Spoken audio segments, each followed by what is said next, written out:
The spread of coronavirus has wreaked havoc on daily life, grinding most of our routines and plans to a halt. Schools and universities around the world have canceled classes, professional sports leagues have suspended their seasons, Coachella was postponed, and candidates are canceling their campaign rallies. Major tech conferences around the world are scrapping their events. As of early March, the economic impact of these cancellations had surpassed $1.1 billion, and since that time, the number has only increased as more events are canceled every day. Facebook announcing that it is canceling its F8 developer conference. The mayor of Austin announcing that he's issuing an order that effectively cancels South by Southwest. These major tech conferences in particular have a large economic footprint, as attendees are a huge boon for the host cities, hotels, restaurants, and small businesses. Oftentimes, hosting a major conference involves hiring hundreds or even thousands of part-time workers. Now, these workers may find themselves out of a job, and the cities and companies themselves are facing major financial losses. Some major tech cancellations include South by Southwest in Austin, Texas, Google I/O in Mountain View, California, Facebook's F8 event in San Jose, California, and the Mobile World Congress in Barcelona, Spain. This news comes as cases of the new coronavirus, COVID-19, have slowed in China but grown rapidly outside the country's borders, throwing international and domestic markets into turmoil. Take a look at this ugly, ugly day on Wall Street. The Dow and S&P back on track for their worst month since October of 1987. You don't see days like this very often, Brian. Major cities from San Francisco to New York have banned large gatherings as diagnoses in the U.S. have soared. It's undoubtedly a smart move for public safety, but all these cancellations, particularly of major conferences, are taking a huge financial toll. COVID-19 can be characterized as a pandemic. Canceling large gatherings, both domestically and abroad, is now par for the course. This helps promote social distancing. It's a main strategy that the CDC recommends to avoid catching or transmitting the virus. We're at a point now where every large in-person event in the next few months, no matter how significant, is likely facing cancellation. But that does come at a major cost. One of the largest major tech events to get canceled due to COVID-19 is Mobile World Congress, the world's biggest exhibition and conference for the mobile industry. The GSMA, the organization behind the annual Barcelona-based event, officially called it off on February 12th, a little under 2 weeks from its supposed start date, after a number of exhibitors and companies had already pulled out.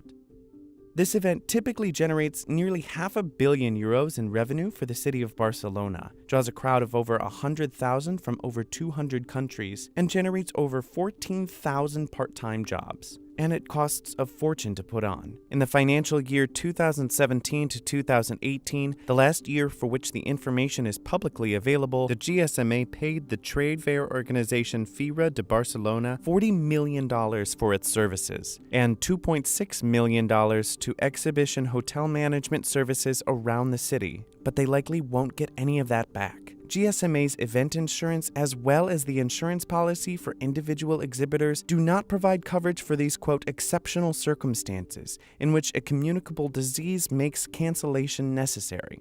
This means GSMA probably just can't afford to issue refunds to exhibitors, sponsors, or other attendees, since most of its annual revenue comes from the event itself. 97%, according to the organization's latest publicly available financial data. That's bad news, since a standard admission ticket costs the equivalent of $872. It's a huge blow, but they're far from the only ones facing this reality.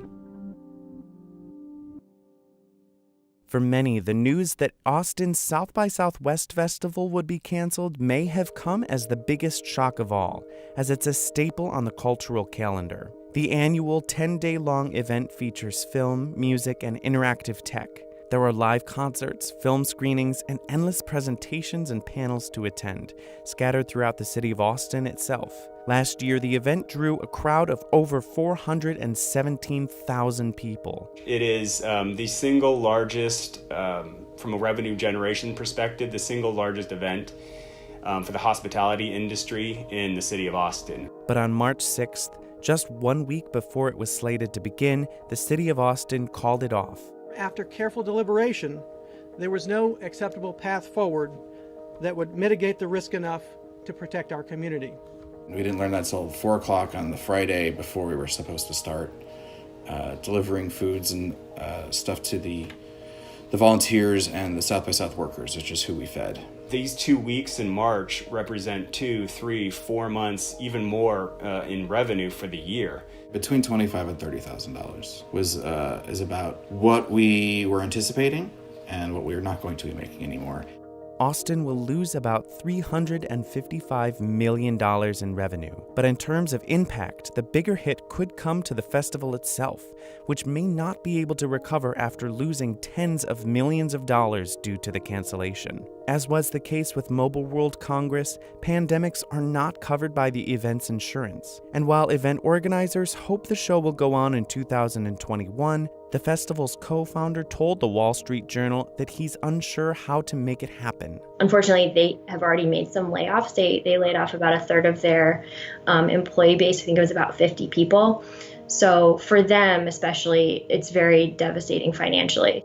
The organization is reportedly scrambling to find additional sources of income to keep from running out of money by this summer. While it likely can't afford to offer refunds, it's instead allowing ticket holders and sponsors to defer registration to a later year. Most of the Bay Area and Seattle-based tech events like Facebook's F8, Google I/O, Apple's WWDC, and Microsoft Build have been canceled as well, or moved to an online-only format. And at this point, it seems like merely a matter of time before any other tech events still scheduled for the following months follow suit. The first U.S. case of unknown origin was reported in Solano County on February 26th, and the following day, Facebook announced that it was canceling the in-person component of its annual developer conference F8, which was to be held in San Jose in May. This is a place where Mark Zuckerberg has in the past showcased some of the virtual reality and augmented reality features in the works. While F8 was more modest in size than something like Mobile World Congress, the conference is still nothing to scoff at. Last year, it drew over 5,000 attendees, and the price of admission was $595. After the cancellation, the company announced it would be doubling its annual donation to $500,000, prioritizing organizations serving the San Jose area. While that's certainly appreciated, the economic toll for both San Jose and Facebook extends far beyond this figure. Predict HQ estimates the direct losses to be $12.2 million, a figure that includes losses to hotels, airlines, restaurants, and transportation providers that would normally profit from the F8 conference.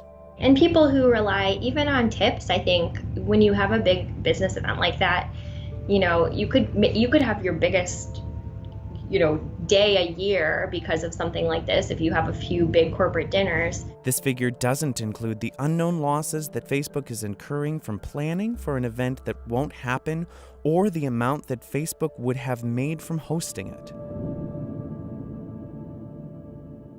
While Google initially indicated its own annual developer conference, Google I/O, would proceed as planned, it too ended up canceling the Mountain View-based event, making the official announcement on March 3rd. That conference draws over 7,000 attendees, and the direct economic loss for the cancellation is estimated to be about $19.5 million. Our small businesses, our restaurateurs, our retailers were really looking forward to that extra foot traffic. The company says it will make a $1 million donation to the city of Mountain View to help small businesses recoup the losses and support computer science education in the community. And unlike many other companies, Google is able to offer full refunds to attendees who paid $1,150 for a general admission ticket. Following these cancellations, Apple and Microsoft also announced that their respective developer conferences will now be online only.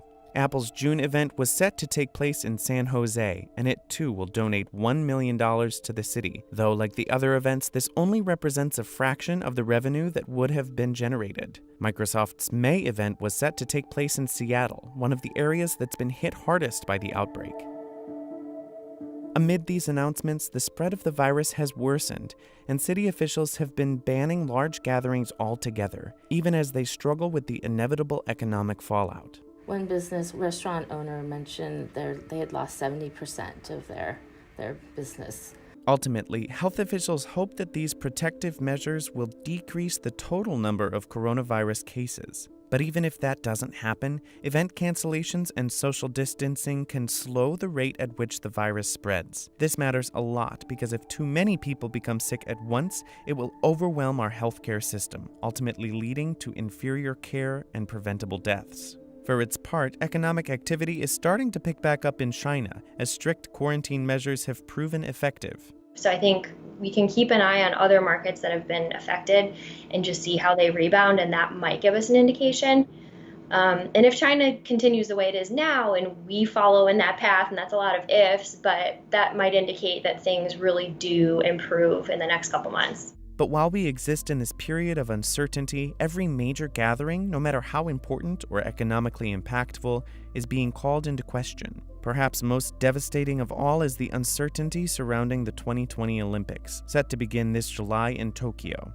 There's been talk of holding the Games without fans, which could cost the Olympic organizers about $850 million in ticket refunds. In the worst-case scenario, though, the Games would be canceled altogether, a devastating blow to the athletes who have been training for years to represent their countries, and the millions of fans looking forward to tuning in, and to the city of Tokyo itself. It would also be a major financial hit to NBC Universal, CNBC's parent company, which expects to surpass $1.2 billion in ad revenue for the 2020 Games. It's over 7,000 hours of content, so that's like across TV and digital, and then some stuff is on Twitter. So that's just the scale of how much advertising that is insane. For now, the Olympic Committee organizers are remaining optimistic, though President Trump suggested the Games may need to be postponed. As with everything else right now, we just have to wait and see. From a business perspective, I don't think we will have ever experienced this, or hopefully we'll ever experience again.